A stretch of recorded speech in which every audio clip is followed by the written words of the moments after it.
Hi అండి, నేను ఈరోజు వీట్ బిస్కెట్స్ని తయారు చేస్తున్నాను. చూడండి, ఇలా రౌండ్ షేప్లో చేసుకున్నాను. ఆయిల్ పెట్టుకున్నాను.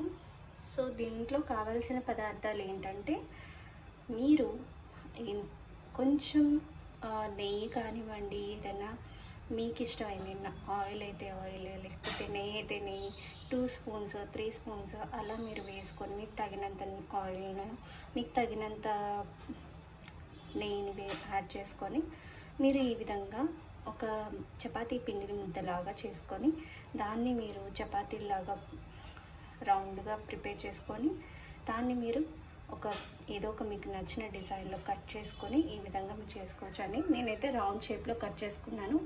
సో ఇది ఎక్కువగా హీట్ అవ్వకూడదు ఆయిల్ అనేది, అండ్ తక్కువగా కూడా హీట్ అవ్వకూడదు. సో లెట్ మీ ట్రై చేద్దామని నేను ఫస్ట్ వేస్తున్నాను.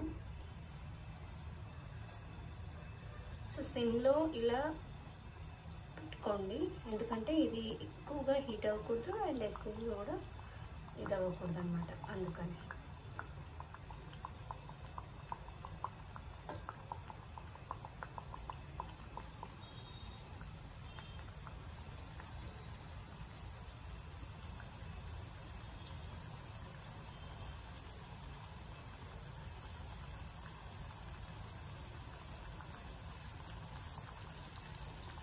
సో అలా వేగుతాయి అన్నమాట. వాటంతట అవే పొంగుతాయి.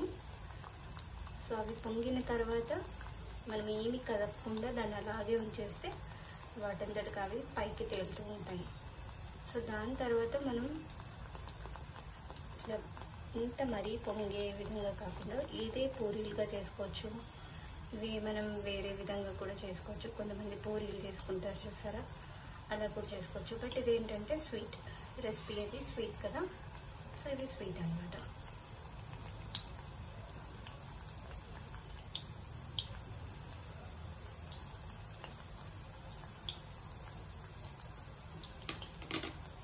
సో చాలామంది నన్ను అడుగుతున్నారండి, ఏదైనా రెసిపీ ఐటమ్స్ చూపించండి అని. సో అందుకని ఇది ఫస్ట్ టైం నేను ఇలా ట్రై చేస్తున్నాను. సో హోప్ఫుల్లీ మీకు అందరికీ నచ్చుతుంది అనుకుంటున్నాను. సో మీరు అందరూ కూడా ట్రై చేస్తారని అనుకుంటున్నాను. బాయ్.